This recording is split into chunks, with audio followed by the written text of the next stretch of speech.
con algo extraño que pasó ayer, podríamos decirlo, ¿no? Un día singular, día particular, en el que, bueno, algunas desinteligencias en el Poder Ejecutivo de la última semana llevaron a, tal vez, un día en la vida presidencial ayer que no se vivía hace mucho tiempo. Es decir, hubo algunos momentos durante el año pasado donde estas desinteligencias, tanto en materia comunicacional como política, eran moneda más corriente. No sé si lo recuerdan, parece que fue hace muchos años, pero fue hace muy poquito. Con la incorporación de la vocería permanente de Gabriela Cerruti, descomprime un poco la diaria de la comunicación presidencial y sobre todo la pelea con el kirchnerismo le dio al presidente una agenda en la cual... la agenda de no gestión. Claro, en la cual no... Ahí es un lugar donde no podés cerrar, digamos, porque digo, Alberto dice el kirchnerismo tal cosa, el kirchnerismo dice Alberto tal cosa, y forma parte de la subjetividad de cada quien, digamos. Ayer en un extenso reportaje con el equipo Ernesto Tenenbaum, Casi una hora, ¿no? sí, el presidente, vamos a repasar algunos pasajes, pero hubo, yo creo que 3 puntos centrales, en el cual el que se impone por la agenda tiene que ver con retenciones. Sí. En el que yo voy a compartir el audio, porque tuve ayer una deliberación acalorada con alguien del gobierno nacional, Sí. que me decía que Alberto, yo tuiteé algo ayer a la tarde, Sí. en el que planteaba que no estaba del todo claro si el gobierno no subía las retenciones porque no tenía número en el Congreso, o aún si tuviera número en el Congreso, no la subiría porque no creen que sea la solución. Entonces, me escribe alguien y me dice, empezamos a discutir, que Alberto no había dicho que él quería subir las retenciones, que para él era una herramienta. Para Paloma tampoco. Para mí no lo dijo. Bueno. No, para mí no lo dijo. Para mí dijo que era Yo la estoy de herramienta acuerdo. más fácil por la cual se podría desacoplar precios, pero que no lo mandaba. Para mí era más un relato de la impotencia, de no lo puedo hacer, que un relato de No, lo pero quiero pará. Bueno, hacer. pero eso no responde lo que dice Pará, Iván. vamos a escucharlo. Escuchémoslo. Escuchemos Sí. al presidente y lo debatimos. El instrumento con el cual se desacopla más fácilmente los precios internos del precio internacional son las retenciones. Objetivamente funciona así. Ahora, las retenciones son un tema legislativo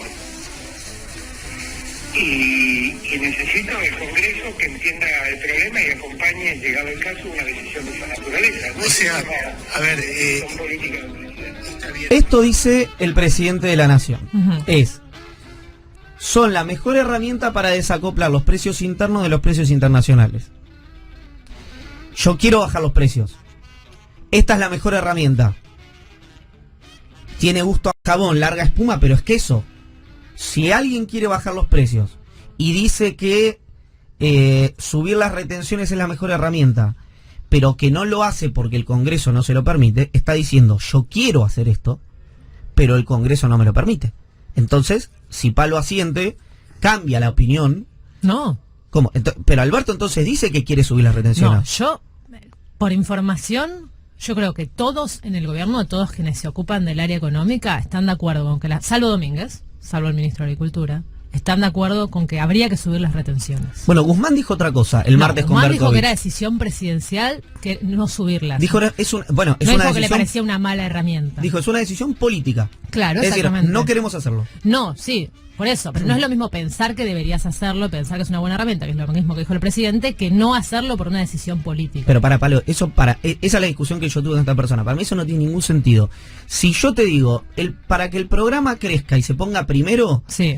tenemos que hacer pisos de 3 minutos. Ujú. Pero tengo la decisión de no hacerlo. Es decir, pero se volvió loco. No, yo lo que creo, No. esto es más opinión personal, Sí. yo creo que el presidente ve una vaca y llora, y en este sentido es una vaca literal. Él salió del gobierno post-conflicto 2008 con el campo, Correcto. y me parece que evalúa que políticamente no sería correcto en este contexto. Para mí es un error, a nadie le importa lo que piensa Paloma, pero para mí habría que subir las retenciones, pues es la única manera que podamos morfar. pero considera que en este contexto no se puede poner un sector como el campo en contra, que ha demostrado ser un sector con mucha capacidad de colonización en la sociedad. Hace sus intereses personales hacerlos pasar como los intereses del colectivo. Yo creo que el presidente evalúa que esta pelea ahora no la puede dar.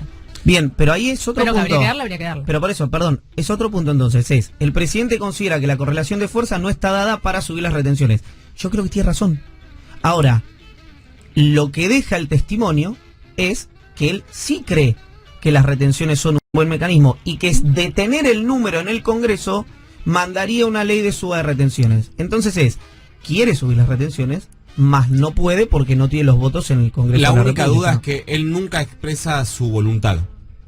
Expresa lo que él cree. Yo estoy de acuerdo con Iván en esto, O sea, él expresa él dice, esta es una, ni siquiera dice es una buena, dice es la mejor herramienta que existe para los precios. La más fácil. Sí, de verdad, también dice la más fácil. Y, pero dice, no lo vamos a hacer. Y para mí, ahí sí hay un contrapunto con Martín Guzmán, porque yo cuando escucho que alguien dice, es una decisión política, yo la interpreto como una decisión estratégica, no como una resignación a que no tenés el número en la Cámara de Diputados. ¿Se entiende lo que quiero decir? No, Cuando una alguien decisión dice- política también puede ser una decisión estratégica. Guzmán Bueno, no dio opinión, Guzmán no dijo no, que la pero lista estoy bien o mal, diciendo- dijo decisión política ahora es no subirla. Estoy diciendo otra cosa. Lo que yo creo, por lo menos lo que yo interpreto cuando Guzmán dice es una decisión política, es vamos a ir por otro lado. Nuestra estrategia es otra. Que es distinto a decir nuestra mejor estrategia es esta, pero como no tenemos el número en el Congreso, vamos por otro lado. ¿Se entiende lo que quiero decir?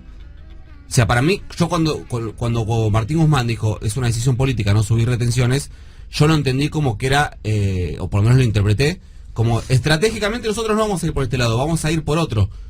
Que para mí es distinto a un proceso de resignación, a decir vamos a ir por otro porque por este no podemos.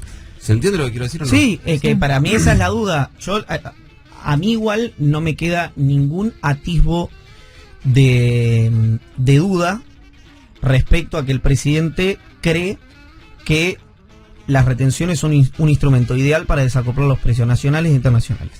Y que si pudiera hacerlo lo haría. Y que no lo hace porque no tiene número en el Congreso.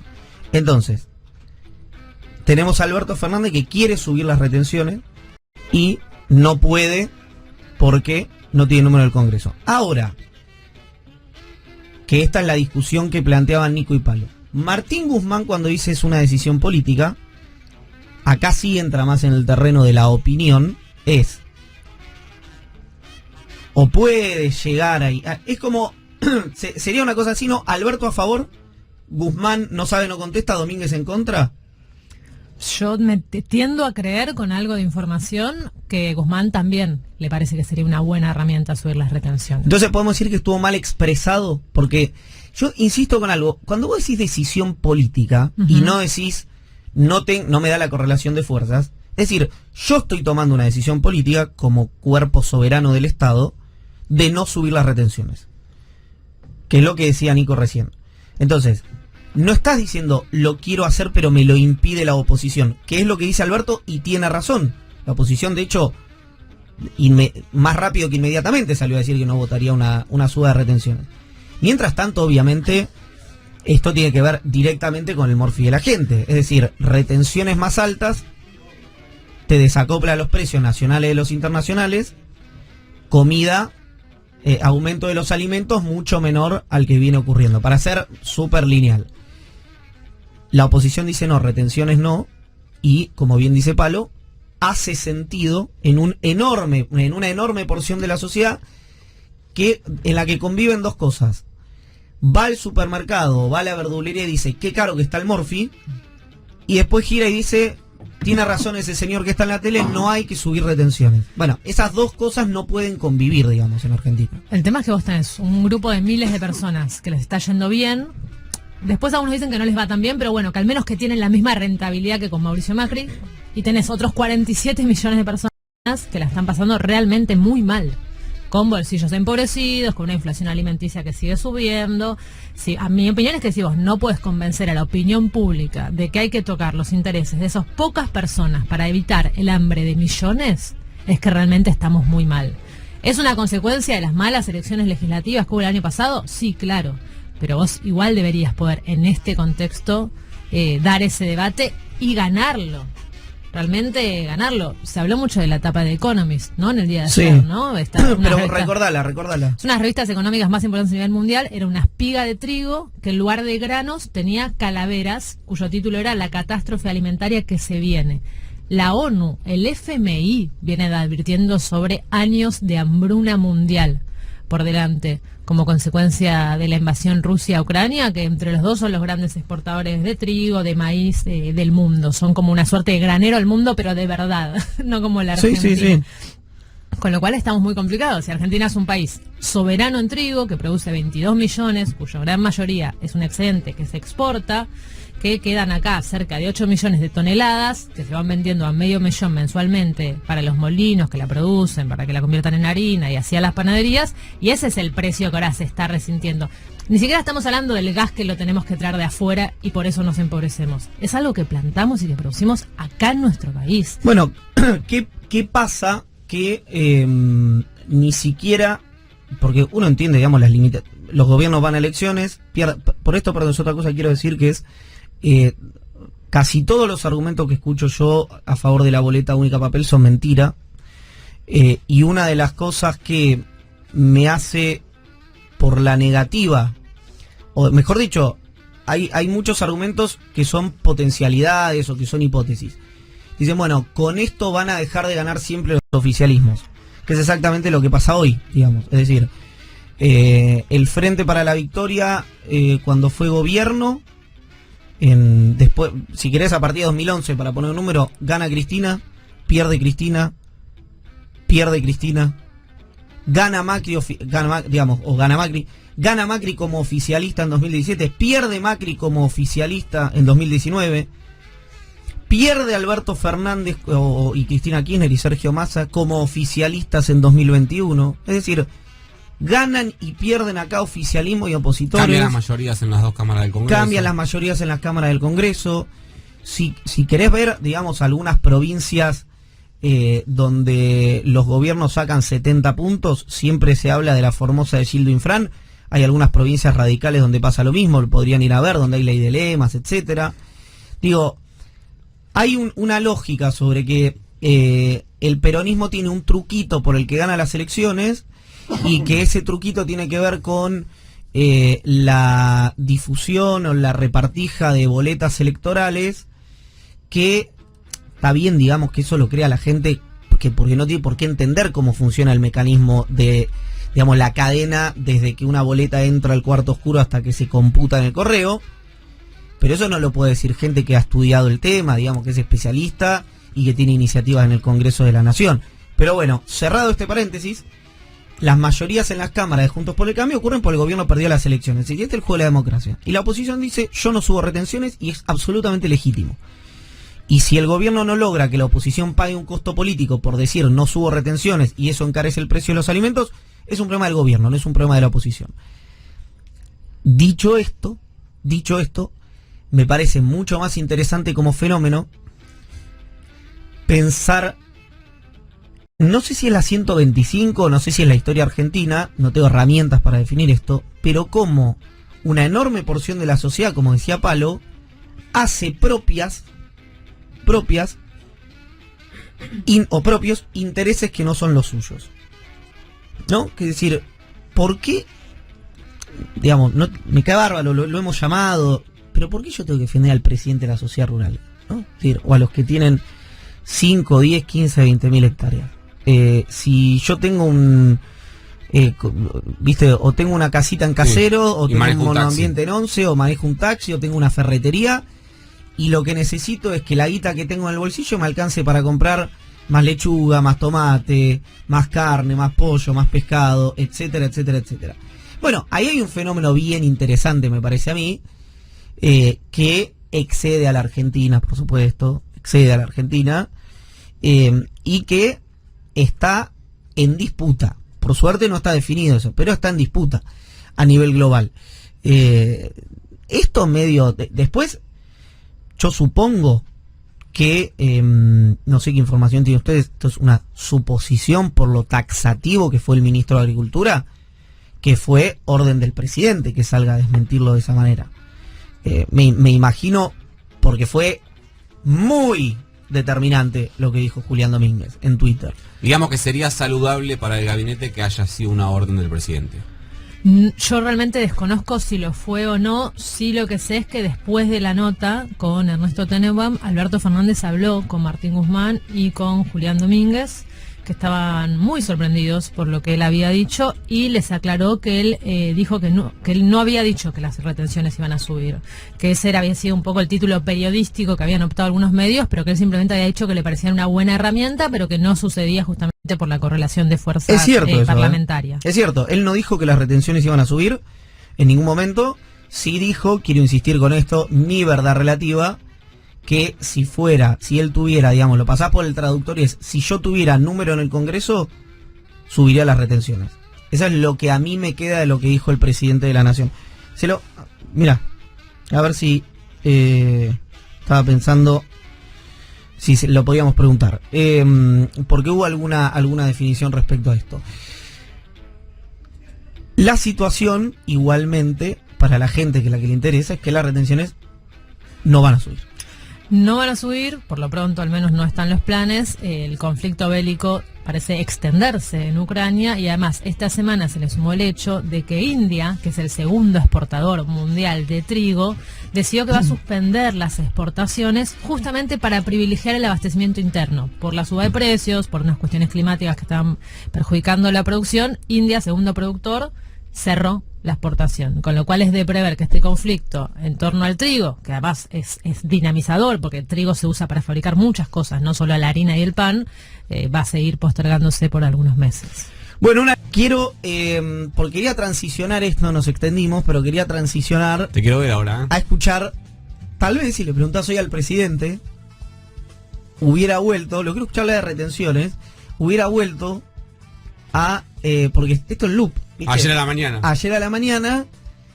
Quiero volver a escucharlo, a Alberto Fernández, hablando de retenciones, no para subirnos nuevamente al tema, sino casi que para clausurarlo y que la gente que está del otro lado escuche lo que la gente que está del otro lado quiera escuchar. El instrumento con el cual se desacopla más fácilmente los precios internos del precio internacional son las retenciones. Uh-huh. Objetivamente funciona así. Ahora, las retenciones son un tema legislativo y necesito del Congreso que entienda el problema y acompañe, llegado el caso, una decisión de esa naturaleza. No son políticas del presidente. Nosotros tenemos que hacer algo para buscar que los precios internos se desacoplen de los precios internacionales. Bueno, las retenciones del trigo, presidente... El modo son las retenciones. Claro, el campo enseguida, mucha gente del campo enseguida interpreta que esto es una medida en contra de ellos, es una medida... bueno, tenemos una historia con las retenciones ya conocida por todos y que ya es muy difícil explicarlo, pero en materia de carne, en materia de alimentos en general, este conflicto internacional va a llevar a la suba generalizada de precios por faltantes, simplemente por faltantes. Esto decía el presidente de la Nación ayer. Hay un problema ahí. Sí, a ver. Que cuando el presidente dice, no, enseguida el campo interpreta que esto es en contra de ellos, la respuesta es, sí, sí. Pará, tranquilo, ¿qué te pasa? Pero es que sí, es en contra de un sector y a favor de otro. Y de eso se trata... ¿Pero por qué en contra? Cuando a vos te cobran el IVA, ¿no pensás que es en contra tuyo? No decís, che, el Estado está en contra mío. No, hay un sistema que rige, cobra... Eso es cierto, si a mí me dijeran, vamos a subir el IVA del 21% al 35% durante un año porque vos estás... Sí lo sentiría como algo igual, y por eso, pero para mí tiene que ver también con la conceptualización que cada uno tiene del aporte que hace a la masa de recaudatoria, que sabemos es un sistema solidario. Exacto. Eso, pero tiene que ver con eso. Pero lo que digo, donde para mí hay una cosa que tiene que ver con la modalidad, y para mí casi que en esto reside la principal diferencia que hoy atraviesa el Frente de Todos, que es cómo es el vínculo con el poder económico. Cómo se vincula, cómo tensiona, cómo negocia. Para mí, ese es el corazón hoy de las diferencias dentro del Frente de Todos. Cuando vos decís, no, bueno, pero no puedo hacer esto porque el campo enseguida piensa que es en contra de ellos y me hace una marcha. Sí, gobernar se trata de tocar intereses. Vos no podés generar recursos, los recursos son limitados, no sé si todos lo saben, pero parece que ya es un concepto bastante instalado. Sí. Algunos heterodoxos no. Vos no podés generar recursos sin tocar los intereses de uno, y de eso se trata gobernar, de generar ese equilibrio. En esta misma entrevista se lo preguntaba ayer Jairo Estraquia, le dice, se anunció el fideicomiso de la harina en marzo y estamos pasando la mitad de mayo y todavía no se aplicó. Y la respuesta del presidente fue, dice, bueno, nosotros tomamos la decisión, pero eso es una negociación entre privados. Me robó una idea, Jairo, le voy a escribir, que dijimos... Debe ser oyente, porque le dijimos acá, estaba muy direccionada, era muy puntual y se la dijo al presidente. Yo dije, menos mal que no se la pregunté yo, porque se enervó cuando le preguntó eso. Después le voy a contar cuál. Alguien me dice algo que me parece que define todo. Dice, si van 20 minutos en el que ustedes están tratando de descifrar qué dijo, es que evidentemente tan claro no estuvo. No, eso es una obviedad. Claro. Eso es una obviedad. Sí. Pero las interpretaciones de ayer fueron muy lineales en términos mediáticos y en términos de la oposición. Fueron muy lineales, o sea, ninguno mostró confusión o incertidumbre. Todos salieron con quiere subir retenciones. Vamos a hablar a Paloma Boxer, ¿qué está pasando con institucional y políticamente los precios en la Argentina?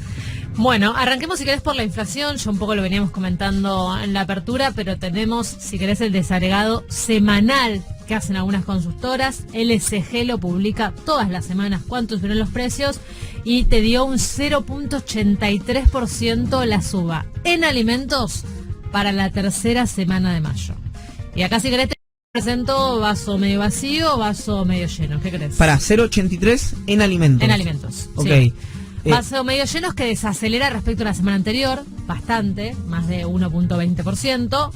Vaso medio vacío es que tenés dulces, lácteos, huevos y aceites subiendo en torno a los 2,5 puntos en tan solo una semana. Y tenés carnes y aceites arriba del 7% en el último mes. Pero para el índice general de precios, digamos, ¿no? Sí. Eso, ¿qué te da? ¿Sensiblemente abajo que el mes anterior o no tan sensiblemente abajo? Mirá, si haces el promedio de las últimas 4 semanas, les dio arriba el 5.1%. Baja no sensiblemente, todavía es muy muy alta. Muy alta. Claro, es una baja, pero todavía es de índices muy altos. Sí, si querés, si ves semana a semana, un poco se empieza a ver una leve mejora. Pero te digo más, porque hasta ahora el gobierno venía diciendo, bueno, tenemos un problema con la inflación, con los precios, pero estamos creciendo. Pero al menos la economía está creciendo. Bueno, pará. También te titulo, ¿no? Te digo, si es 5 puntos la inflación de mayo, sí, te digo tercer mes consecutivo de baja de inflación. Segundo mes consecutivo de baja de la inflación. Sí, claro que sí. Por ejemplo, pasa que en un piso altísimo. Claro, estás en el edificio más alto de la ciudad de Buenos Aires. No es tampoco mucha comparación. Te decía que al menos hay una explicación de, bueno, tenemos un problema, se nos descontrolan los precios, pero estamos creciendo, y ahí es donde salió la actividad económica de marzo para decirte, pues no, mi ciela, porque si bien creció en la interanual, seguimos creciendo en la interanual, se acumula un alza de más de 6 puntos en el primer trimestre, la verdad que empieza a frenarse la recuperación económica, o al menos eso pasó en marzo. Empezó a bajar un poco respecto al mes anterior, 0.7%. Recordemos la duda si eso es algo que le ocurre a la economía o que está induciendo el gobierno, por lo que contaba yo acá, aquella reunión de Guzmán, Pese y Alberto, de que no hay dólares para bancar una reactivación muy muy fuerte, digamos. Necesitas importar, para importar necesitas dólares, no tenés los dólares, tenés que tratar de enfriar un poquito la economía. Bueno, vos lo mencionabas a Guzmán. Hubo un fuerte empoderamiento de Guzmán el día viernes. Pasó, si querés, un poco así, sin que nadie lo note, pero la política de precios ya podríamos decir que está 100% bajo el control de Martín Guzmán, por fuera del Banco Central, que es lo único que sigue manejando otra cartera, ¿no? Pero la Secretaría de Comercio Interior, la maneja Roberto Feletti, empieza a depender ahora al 100% del Ministerio de Economía. Hay alguna que otra función pequeña que queda dentro de desarrollo productivo, pero ya directamente queda englobado bajo Martín Guzmán, que si querés, por un lado lo puedes ver como un fuerte apoyo, pero por otro lado también lo puedes ver como, bueno, ahora depende 100% de vos. Si esto sigue fallando, ya tenemos una cabeza para rodar. Me hablaron de la creación, se viene diciendo, pero quien me lo dijo, además de que es una fuente importante, lo dijo con bastante énfasis. Y me da la sensación que Bernie sale a hacer la crítica que hace porque alguna información en ese sentido puede llegar a tener, que es la creación del Ministerio de la Energía. Y me nombraron, desmentido, o sea, me lo nombró esta misma persona, desmentido por su entorno, desmentido por Casa Rosada también, pero lo quiero plantear a Cecilia Todesca, posiblemente como una de las candidatas para ese ministerio. Después, ese es el puntapié. Después lo que me dijeron fue, es muy difícil, hay que ver si ella quiere, no está claro que se vaya a hacer el ministerio. Después fue todo más difuso, pero la persona que me lo dijo, que confío, me había dicho esto. No es una idea novedosa, hace bastante que se está pensando en el Ministerio de la Energía, pero también ahí habría que ver, porque si eso no es una persona que articula directamente con el Ministro de Economía. Sí, la verdad desconozco si va a suceder o no, pero sí lo que me da impresión es que si sucede va a ser una fuerte disputa, porque hoy sobre todo las cabezas que pasan más por sus subsecretarías o por entes que tienen a su cargo la política energética están más cercanas a la parte kirchnerista de la coalición que a la parte albertista. Y si se nombrase a Cecilia Todesca a cargo de un hipotético Ministerio de Energía, bueno, ahí ya estamos hablando de 100% parte albertista. No sé cómo quedaría el cristinismo, el kirchnerismo, el Instituto Patria en esa conformación. Me parece raro que les digan, no, ya está, chau, es nuestro. No, pero bueno, puede pasar. Pero es política, digamos, si vos no tenés esa línea de la política energética, la política económica, digamos, tenés subsidios ahí, que es el gasto discrecional más alto del Estado. Sí. En fin, volvamos a esto, que además Nicolás Ángel tiene una reunión importante del PJ en Mendoza. Te lo cierro con el próximo desafío, que es precios cuidados. A ver, parece algo micro, pero está ocupando, la verdad, mucho lugar en la cabeza del gobierno. Próximo 7 de junio hay renovación del programa. Estamos teniendo un problema ahora, que es que hay una brecha muy importante, en algunos casos entre el 30 a 40% entre los productos que están dentro de precios cuidados y los que no están. Y eso el gobierno entiende, te termina generando un desabastecimiento. Por un lado porque la gente va a comprar más precios cuidados, y por el otro lado también porque las empresas dicen, hay tanta diferencia de precio que te pongo los productos fuera del programa y los que están dentro del programa un poco te retaseo la entrega. Así que de cara a la próxima renovación, lo que está buscando, y ahora sí, Martín Guzmán, de quien depende la política de precios, es que se recorte esta brecha, que puede ser o no permitiendo que suban el resto de los productos, lo cual es muy difícil, casi imposible, o permitiendo un aumento un poquito mayor al estipulado previamente en la canasta de precios cuidados, que se acerquen fuera y dentro del programa y de esa manera que haya más abastecimiento. El problema, igual, con esto te cierro, precios cuidados te representa el 20% de la economía, que es lo que se vende en los supermercados. ¿Qué pasa con el otro 80%? El gran consumo en la Argentina, el almacén, el chino, el kiosquito. Bueno, ahí ya hay que buscar otro.